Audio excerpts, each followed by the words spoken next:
Hello everyone, welcome back to my YouTube channel. If you're new here, please make sure to hit that subscribe button down below. It means so much. For today's video, I'm going to show you how to make this amazing cheesy keto bread recipe. I love it so much and I hope that you guys love it just as much as I do. So the first thing you want to do is set your oven to 365 degrees. And then you want to set all of your ingredients out. You want to pre-measure everything and just have it sitting there on the counter ready to go. And that's just a little tip that I have for you. Whenever you go to bake or cook in your kitchen, get all of your ingredients ready first. Measure everything out, and that will just make it so much easier when you go to cook your meal. Now, the first thing that you're going to want to do is set your cooktop on a medium to low heat setting, and then you're going to want to add 4 tablespoons of softened cream cheese. And the next ingredient that you're going to want to add, which is the main ingredient in this bread recipe, is 4 cups of shredded mozzarella cheese. Now I did have to transfer this to a larger pan because this pan was a bit too small for this. I did double this recipe for this video just because I think if you're going to take the time to make bread, it's probably better to make 2 loaves than just do all this work to only make 1 loaf. Now, I love this recipe because 1 loaf of bread is only 9 grams of carbs, and so if you are just really hungry one day, you can eat the entire loaf of bread and you don't have to feel guilty about it.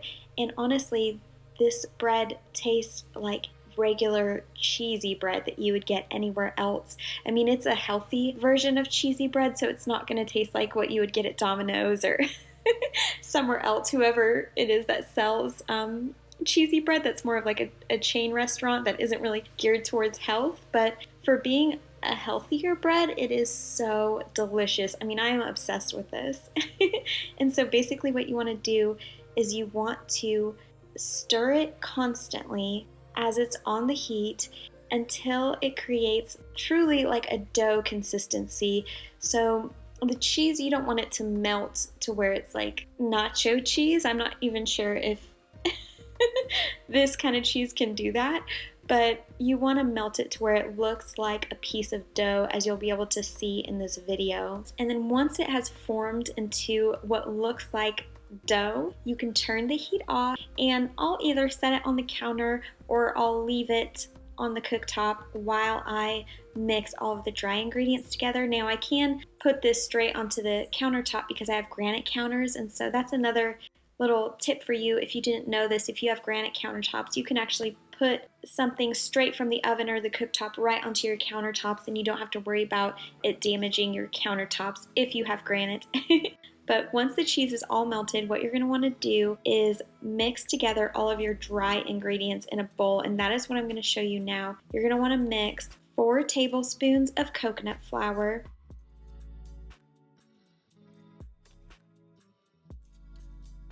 4 tablespoons of almond flour, 4 tablespoons of sesame seeds, 6 tablespoons of flaxseed meal, a pinch of salt, you can do 1 to 2 pinches, 2 teaspoons of xanthan gum, 2 teaspoons of baking powder, and 4 tablespoons of sunflower seeds. And what you're going to want to do is you're going to want to just mix that together really well with a fork. And then once that's all mixed together, you want to go ahead and take your cheese mixture and fold that into your dry mixture. Now I use a spatula for this, but once it's mixed in pretty well with the spatula, I just go in with my hands, and you don't have to worry about the cheese sticking to your hands. This is actually the nice thing about making bread this way instead of the traditional way, is that you don't have to worry about dough getting all over your hands. It really doesn't stick to your hands, and you want to just fold it in until all of the dry ingredients are mixed in with the cheese really well. And then you want to pull out a baking pan or a baking sheet or a stoneware pan, and I don't spray my stoneware pan. If you have one of those aluminum baking sheets, you might want to put some parchment paper down or spray it or rub some butter on it, but my stoneware pan is seasoned so well I don't have to put butter on it or anything. I just put the bread right on it, and what I do is I kind of form the bread into a rectangle, and then I cut it down the middle, and then I form it with my hand just into a loaf. It doesn't have to be perfect. And then once my bread is formed nicely, I've got 2 little loaves. I'm gonna melt, and this is what you're gonna want to do, 2 to 4 tablespoons of butter, just depending on how much butter you want, and then you want to brush that all over your loaf. And then you want to set this in the oven for 25 minutes. Now, while that's cooking, I'm going to go ahead and prepare a little charcuterie board for my husband and I. This is typically when we eat this bread, we like to have it with some cold meats. Sometimes I'll do a little salad to go with it. I'll just throw a bunch of veggies together with some olive oil and vinegar, and then I'll put some feta cheese on top, which is currently like my favorite cheese right now. And we'll have it with the bread and the cold meats, like I said, and I'll even do like a little dessert for us to have afterwards. Right now we've been really loving just mixing some stevia in with cottage cheese and then putting some keto granola on that with some raspberries, and we'll have that for dessert after our dinner. But that is everything, and then after 25 minutes, your bread is ready to go. So I hope you guys enjoyed this video. Let me know what you think in the comment section below.